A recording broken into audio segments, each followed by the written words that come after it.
안녕하세요. 피셔인베스트 피셔입니다. 불황은 많은 사람들이 앞으로 경기가 둔화될 것이다, 이렇게 전망을 하면서 저축을 늘리고 소비를 줄이는 과정에서 발생합니다. 반면 호황은 앞으로 경기가 좋아질 것이라는 전망이 퍼지고 자산 가격이 오르면서 사람들의 소비가 증가하는 과정에서 발생합니다. 주식형 자산의 투자는 한 템포 빠르게 진행되어야 합니다. 불황의 끝에 서서히 경기가 개선되는 과정이 매수의 시점이고, 호황이 지속되어 많은 사람들이 열광하는 때가 바로 매도의 시점입니다. 항상 최저점에서 매수를 하려고 하면 이미 때는 늦어서 매수를 하지 못하고요, 최고점에서 매도를 하려고 하면 전부 잃습니다. 주식시장은 등락을 반복하지만 결국은 그림처럼 경기의 흐름과 유사하게 움직입니다. 하지만 주식시장은 경기의 흐름보다 변동폭이 더 크고 단기적으로 어떻게 변화할지 맞출 수 없기 때문에 우리는 경기의 흐름에 더욱 집중을 해야 합니다. 경기 흐름은 경제 지표를 통해서 지금 시점이 어느 시점인지 확인하고 앞으로를 예측합니다. 또한 앞서 설명드린 대로 결국은 불황과 호황은 사람들이 미래를 어떻게 예측하고 소비를 늘리느냐 줄이느냐에 따라서 결정됩니다. 사람의 일이다 보니까 변화가 아주 빠른데요. 그래서 꾸준하게 경제 모니터링을 하지 않으면 흐름을 놓치고 잘못된 판단을 내리게 됩니다. 그래서 제가 매일매일 경제지표를 추적 관찰하면서 퍼즐을 맞추듯 다른 경제지표들과 비교하여 의미를 찾아내고 있는데요. 이런 작업이 가장 중요합니다. 자, 예를 들어 보겠습니다. 그림과 같이 우리나라는 수출 의존도가 높은 국가인데요. 미국의 제조업과 연관성이 높게 움직입니다.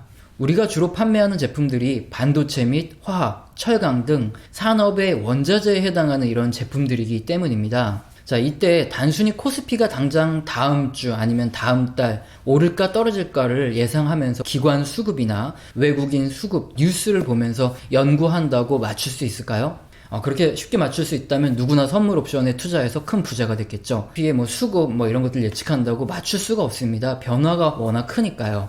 하지만 경기의 흐름을 보면 다릅니다. 경기와 주식시장은 중장기적으로 흐름이 일치하여서 움직여 왔기 때문에 경제 지표의 흐름을 보면서 주식시장의 매수 매도의 시점을 중장기적으로 잡는 것이 더 확률이 높고 합리적인 매매 타이밍을 잡을 수 있다는 거죠. 경기의 흐름을 파악하는 과정은 수요 증가에 따른 설비 투자의 과잉과 그리고 생산 증가가 나타난 이후 특정한 사건이나 아니면 정치적인 이슈로 소비가 감소가 나타나는 이런 시점에 경기가 둔화되는 이런 사이클을 이용합니다. 바로 돼지 사이클이라고 하는데요. 돼지 사이클은 돼지고기 가격이 오르면 사육 농가에서 돼지를 더 많이 생산하는 것으로 출발을 합니다. 이에 따라 돼지가 먹는 옥수수 사료의 가격도 따라서 오르겠죠. 사육을 많이 하니까요. 자, 그러다 돼지고기 가격이 너무 오르게 되면 사람들은 대체제인 닭고기나 아니면 소고기를 소비하게 됩니다. 돼지고기의 가격이 하락하기 시작하면 옥수수 사료를 먹여야 하기 때문에 이런 옥수수 사료 가격을 감당하지 못한 사육농가는 최대한 빨리 돼지를 도축하여서 처분하려고 합니다. 이 때문에 돼지고기의 공급이 급증하고요, 돼지고기 가격이 폭락을 하게 됩니다. 그리고 나서 다시 옥수수 사료 가격도 떨어지겠죠. 이렇게 저점에서 다시 돼지고기 가격이 오르고 사육농가에서 돼지를 더 많이 생산하면서 사이클은 반복이 됩니다. 이것은 실제 경기에 그대로 적용이 되기 때문에 우리는 경제지표의 흐름에 대한 대략적인 판단이 가능한 것입니다.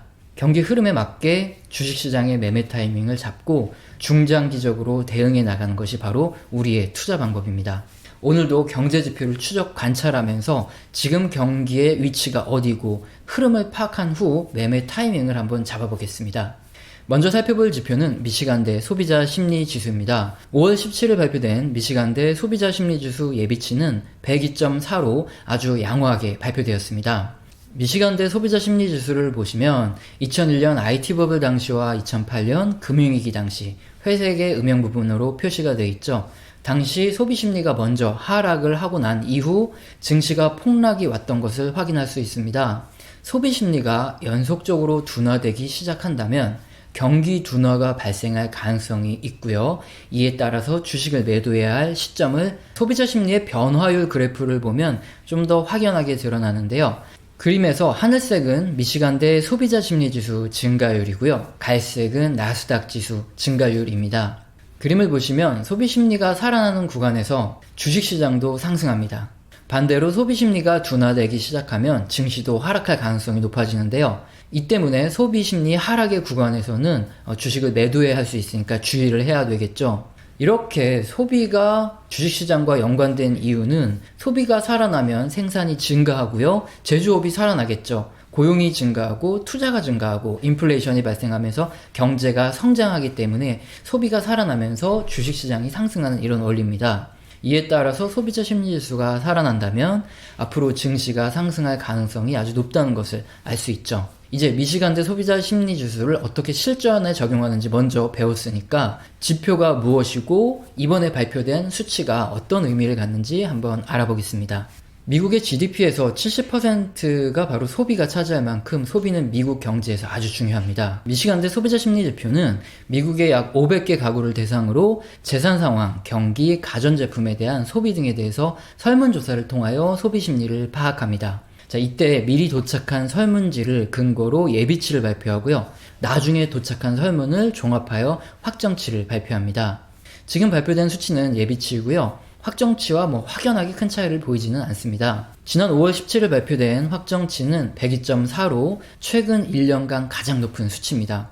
미국의 소비 심리가 개선되고 있다는 이런 의미고요. 주식시장에서는 상당한 호재입니다. 자, 다음으로 살펴볼 지표는 미국 산업생산입니다. 5월 15일 미국 산업생산지표가 발표되었는데요. 산업생산지표는 미국의 제조업, 광업, 유틸리티 등에서 생산하는 모든 이런 생산량을 측정한 지표이기 때문에 산업 전반의 상황을 확인 가능합니다. 특히 제조업에 영향을 많이 받기 때문에 주식시장과도 연관성이 상당히 높습니다. 그림은 미국의 산업생산 증가율과 나스닥 지수를 비교한 차트인데요. 그림을 보시면 산업생산 증가율이 높아지는 구간에서 주식시장도 상승하고요. 낮아지는 구간에서 주식시장도 하락한 것을 볼 수 있습니다. 그래서 산업생산지수가 추세적으로 하락을 지속한다면 그 원인을 알아보아야 하고 다른 경제지표들과 비교를 해봐야 되겠죠. 그래서 문제가 있다면 주식을 매도해야 될 타이밍인지 판단을 내려야 됩니다. 이번 5월 15일 발표된 산업생산 증가율은 전년 동기 대비 0.9% 증가로 하락세를 지속하고 있습니다. 주식시장에는 부정적인 수치네요. 이렇게 지표가 잘 안 나왔으니까 산업생산지수에 대해서 자세히 한번 살펴봐야 되겠죠. 자, 그림은 다 영어로 써 있으니까 주요 내용을 설명드리면 유틸리티 생산의 감소폭이 마이너스 3.5%로 가장 큽니다. 지난달 평년보다 따뜻했기 때문에 난방 수요가 감소한 것이 주 원인이고요. 반면 광업 생산은 증가했습니다. 내구 소비재 생산이 마이너스 1.2% 감소했고요. 특히 자동차 제품의 생산량은 마이너스 0.8% 하락을 이끌었습니다. 그리고 제조업 가동률은 마이너스 0.5% 감소를 했고 산업 내구재는 마이너스 2% 감소하는데 기계류에서 발생을 했습니다. 전반적으로 제조업의 투자 감소와 유틸리티 부분의 생산 감소가 큰 영향을 준 것으로 판단을 할 수 있습니다. 우선 모두가 알고 있는 것처럼 미중 무역 분쟁의 악영향으로 미국의 산업 생산이 감소한 것은 사실입니다. 하지만 발표된 수치는 유틸리티 부분의 생산 감소가 크게 작용하고 있으며 제조업 부분은 좀 서서히 감소하고 있죠. 자, 이 부분은 지속적으로 모니터링을 해보아야 할 부분이지만 제조업 생산 둔화가 산업 생산 전반을 끌어내리지 않는 이 부분은 긍정적입니다. 자, 결론적으로 미국의 산업 생산 감소는 미중 무역 분쟁의 영향을 받고 있으나 유틸리티 부분의 감소가 산업 생산 감소를 이끌고 있다는 부분은 그나마 긍정적인 부분이네요. 그래서 산업 생산은 지속적으로 모니터링을 해야 되는 상황입니다. 자, 다음으로 살펴볼 지표는 미국의 기업 재고인데요. 5월 15일 미국의 기업 재고 지수가 발표되었습니다.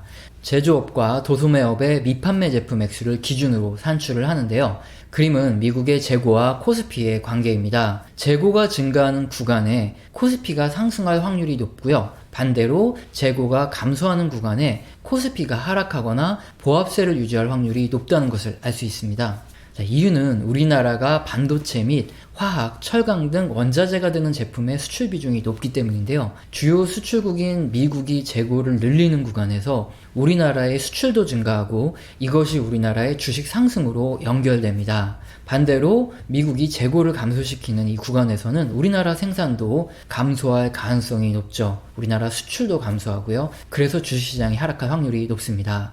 다만 재고가 증가한다고 무조건 판매가 되지 않는다는 뜻은 아닙니다. 그래서 재고 대비 판매 비율 지표를 함께 봐야 하는데요. 자, 지난 2008년처럼 판매가 급격히 감소하는 구간에서는 재고 대비 판매 비율이 급등을 하죠. 그리고 나서 재고가 감소를 합니다. 그때 우리나라에서 수출하는 반도체, 화학, 철강 등 제품이 채찍 효과라고 하는데요. 미국에서 재고를 감소시키면 우리나라 기업들의 판매가 부진해지면서 실적이 더 크게 하락하는 이런 효과를 말합니다. 그래서 미국의 재고 지표는 우리나라 기업들의 실적과 큰 연관성을 가집니다. 좀 더 쉬운 이해를 위해서 표를 한번 더 도해를 해서 보겠습니다. 2008년을 보시면 재고 지표보다 소비가 먼저 급감을 합니다. 그리고 나서 기업들도 생산을 감소시키므로 재고도 따라서 감소를 합니다. 재고를 줄이는 구간은 미국 기업들의 생산 감소가 나타나고 우리나라의 수출도 감소한다고 말씀드렸죠. 자, 그러나 일정 구간 이후에 다시 소비가 증가하고 기업들이 재고를 늘리는 구간에서는 우리나라 기업들의 실적도 따라서 증가를 하겠죠. 하지만 이렇게 실전 투자에서는 재고보다 한 템포 사이클을 빨리 가져가야 합니다. 자, 항상 폭락한 이후에 기업의 실적이 증가하기도 전에 미연준의 부양책에 의한 유동성 장세가 펼쳐지죠. 이때는 기업의 실적이 나빠도 주가가 오릅니다. 자, 그 이후에 소비와 재고가 증가하면서 기업의 실적이 따라서 증가하는 이런 실적 장세가 펼쳐지게 됩니다. 자, 그림의 붉은색 코스피 지수가 재고 지표보다 좀 더 빠르게 선행하는 것으로 보여지는 이유가 바로 이 때문인데요.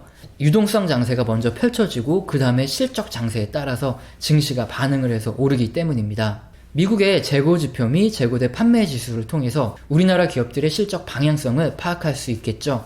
자, 5월 15일 발표된 미국 기업 재고는 전년비 증가율 5%로 우리나라 기업들의 수출이 증가하는 국면이지 둔화되는 국면이 아님을 알 수 있습니다. 그럼에도 불구하고 우리나라 기업들의 실적이 둔화된 이유는 역시 미중 무역 분쟁 때문이죠. 미중 무역 합의 타결이 된다면 재고가 증가하는 구간이므로 우리나라의 전반적인 수출액 증가 및 기업들의 실적 그리고 주식시장의 상승 확률이 높은 구간이라는 것을 확인할 수 있습니다. 제가 종합을 해드리겠습니다. 5월 17일 발표된 미시간대 소비자 심리지수 예비치는 102.4로 아주 양호합니다. 소비심리가 개선되는 부분은 증시의 호재고요. 반면 5월 15일 발표된 미국 산업생산 증가율은 전년 대비 0.9% 증가로 하락세가 계속되고 있습니다. 자, 이 부분은 증시의 부정적인 부분이고요. 다만 제조업 둔화가 아닌 유틸리티 부분의 둔화가 하락을 이끌고 있다는 부분은 긍정적입니다. 동일한 15일 발표된 미국 기업 재고는 전년비 증가율 5%로 증가로 양호합니다. 미중 무역 합의가 타결될 경우 우리나라 수출 증가에 유리한 상황입니다. 금일 살펴본 지표를 기준으로 볼 때 역시나 아직 주식형 자산을 매도해야 할 이런 구간은 아니고요. 자, 지금은 미중 무역 협상 타결이 무엇보다도 중요한 상황이기 때문에 뉴스를 보면서 최악의 국면으로 가지 않는다면 주식을 매도해야 할 이유가 없습니다. 자, 오늘 영상도 마음에 드셨다면 구독과 좋아요는 꼭 눌러주시고 지속적으로 시청 부탁드리겠습니다.